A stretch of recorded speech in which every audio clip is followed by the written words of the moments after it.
and welcome to this special conversation. A lot is changing in the world of taxation.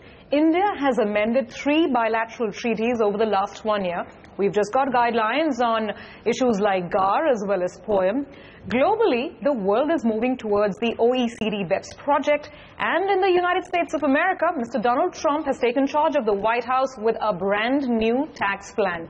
So what does all of this mean for Indian companies and investment into India? Jane McCormick, who is the Global Head of Taxation at KPMG International, joins me on this show to answer just that. Jane, thank you for your time and welcome to this conversation. Does your phone ever stop ringing nowadays? It doesn't at the moment. No, I mean, it really is a very interesting time to be involved in tax. Everything's changing all around the world. Let's talk about India first, because we've got a lot of headlines over the last 1 year or so. The Singapore Treaty, the Mauritius Treaty, and the framework that we had with Cyprus. All 3 of those treaties have been amended. India is now promising to move to GAR come the 1st of April. We've just got the guidelines for POEM as well. How do you rate a lot of these changes? Well, this is very much India moving in lockstep, I think, with the rest of the world. So we're increasingly moving to a situation where substance is of importance, and that's why the treaty changes are there. We're always looking at diverted profits. That's why POEM is there. It's a different approach to some other countries. And the world has moved on in terms of tax avoidance, which is why GAR is there, and GARs are spreading all over the world. We were talking today with a German colleague who I think they said their GAR was introduced in 1936. They were very early, but over the last 10 years or so, we've seen GARs introduced all over the world. The government has always promised, the new Modi government since it came to power in 2014, that it's not looking at any sort of retrospective taxation. Has that completely addressed the concerns of a lot of the global clients that you deal with? No, not completely. I mean, obviously retrospection is something that is hugely unwelcome and very, very difficult for business to deal with, and not something that anyone really welcomes. But there's more to do. And one of the things that I've been talking to people about since I've been in India is the legislative process. Because what I'm seeing here, and we see it all over the world, is that an announcement is made without any consultation, and there are all sorts of unforeseen consequences of that announcement. So you have a bit of a panic as people think that they may be affected, and then of course you get some explanation or changes in the legislation, and it all calms down and it goes back to being what was initially intended.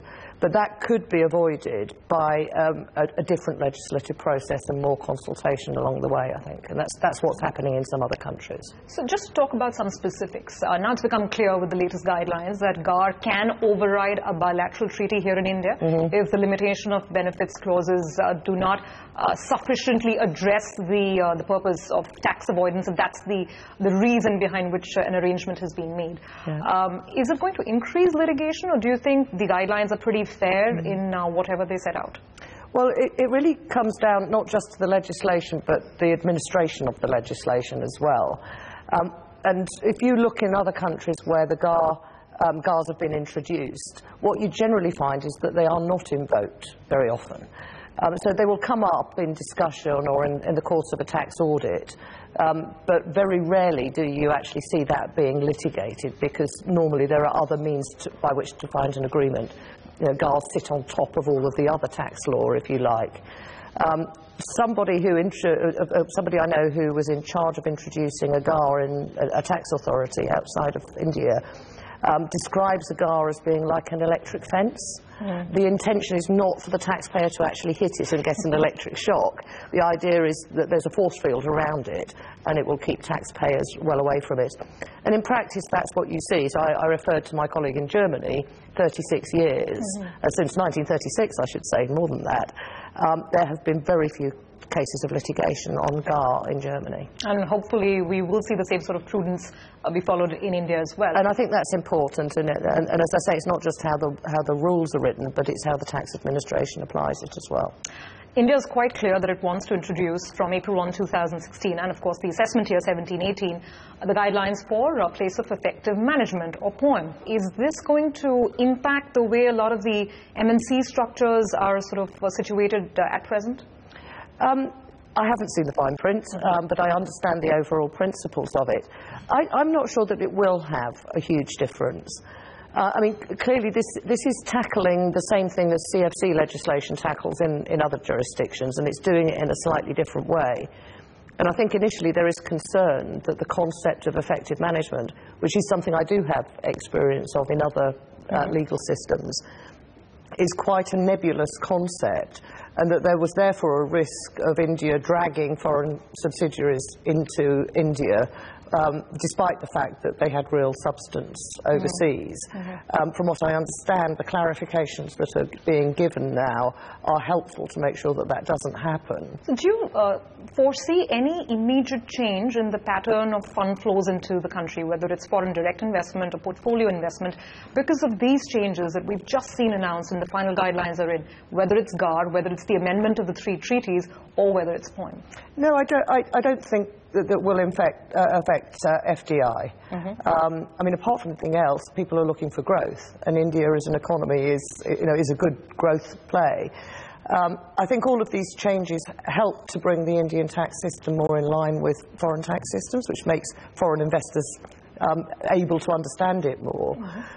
But I'm still hearing people talking about investment in India. It's not the tax regime, really, it's per se. It's the whole issue of ease of doing business, which tax is a part, but only one part. Now, speaking about the global tax regime, the phenomena called Donald Trump, I'm going to get to that in just a bit. But before that, because the world was moving towards the OECD framework, the BEPS project, base erosion, profit shifting, how do you see that play out? By when do you think we'll have a real up and running BEPS project with this multilateral instrument that everyone's speaking about?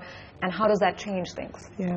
Well, the time of talking in BEPS is over, and we are now into implementation. I've been surprised at how much consensus has been reached. I've also been surprised at how quickly governments have actually enacted BEPS-related provisions. All of which is good, because BEPS was aimed at trying to restore trust in the global tax system, and we certainly need to do that. So it's moving on apace. The slightly disappointing thing, however, is that a number of countries have chosen to implement BEPS-like provisions in very different ways. And also when it comes to one of the basic things of BEPS, which is the approach to transfer pricing, we seem to have a sort of global agreement that we should tax where the economic activity giving rise to profits arises.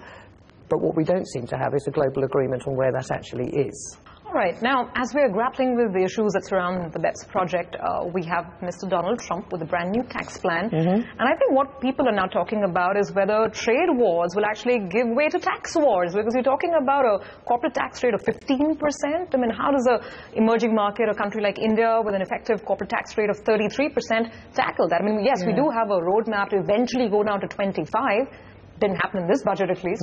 But how do you see that changing global taxation? Well, it could be argued that BEPS was the high watermark of globalisation. You hear a lot of people these days talk about an end to globalisation, or globalisation 3.0, a new phase of globalisation in all aspects. But that's true of tax as well. So there are several places where this sort of global consensus is breaking down, and we're all going back towards a sort of national approach to things. Protectionism. And tax seems to be a very important instrument that policymakers are thinking of to instill the protective instincts. Exactly. Yeah. So on the one hand, you've got tax rate reductions happening all around the world. It's important to note, though, this is true of the US as well as everywhere else, that where a rate reduction is proposed, it's nearly always together with a broadening of the base. So I think that's very relevant for India to think it's not just about taking down the headline rate, it's about thinking about whether your base is comparable with other countries, because investors will take that into account as well. Second thing is to be fair, if there was a first sort of shot in the trade war of tax, it was probably in the European Union and to do with state aid. Because all those state aid cases are being taken in relation to all sorts of multinationals, not just American ones. It's the US multinationals that seem to have been mainly in the firing line. And then that takes us to the US tax reform. And actually, we've been waiting for US tax reform for 15 odd years, probably. tax reform is difficult to do in the United States because of the way the legislative process works. But the current proposals have actually been around for over a year, so they're not specifically associated with the new president. So, silly question, is it really tax reform, or is it all about protectionism and, you know, as the president says, making America great again? Well, I mean, certainly since the election, you can see these tax reforms as being just that, protectionism, making America great again. But as I say, they were around before, but they are very radical. And they are, well, it would be difficult to say that they are BEPS compliant, to put it that way.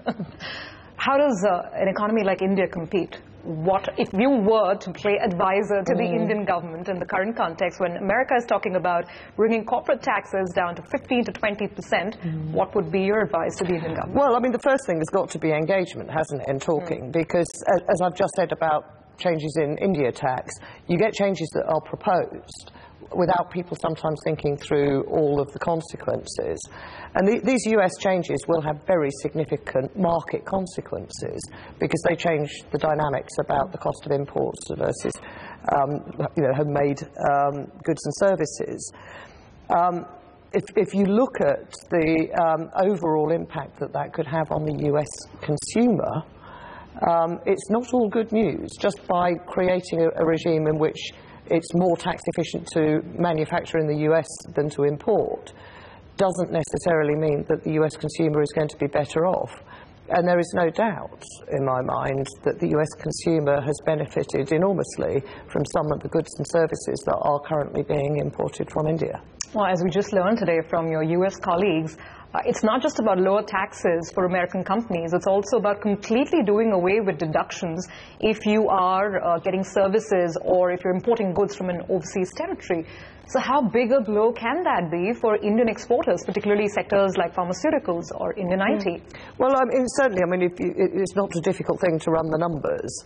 But if you are a manufacturer outside of the US, distributing in the US through a limited risk distributor, where you work out the normal remuneration for that distributor, you will be in a loss position in the US after tax. In other words, the tax that you would have to pay would be more than the income that you're earning because of the loss of the deduction.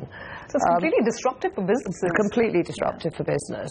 And we don't know for certain whether these changes are coming through. I mean, my US colleagues are currently giving it a sort of 50-50 chance. I think it probably will get through the House, then has to go through the Senate and then be signed by the President, and it's the Senate which is probably the stage of legislation that's most in doubt.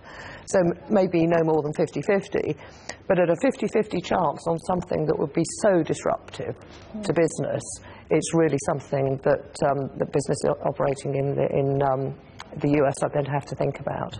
Can Indian companies, particularly those in the outsourcing fields or information technology or pharmaceuticals, again, the big exporting companies, can they do something to prepare themselves for this? Well, they certainly need to think through what the scenarios are and what you could do. I mean, at the end of the day, it's a pricing issue. There's an additional cost in the supply chain.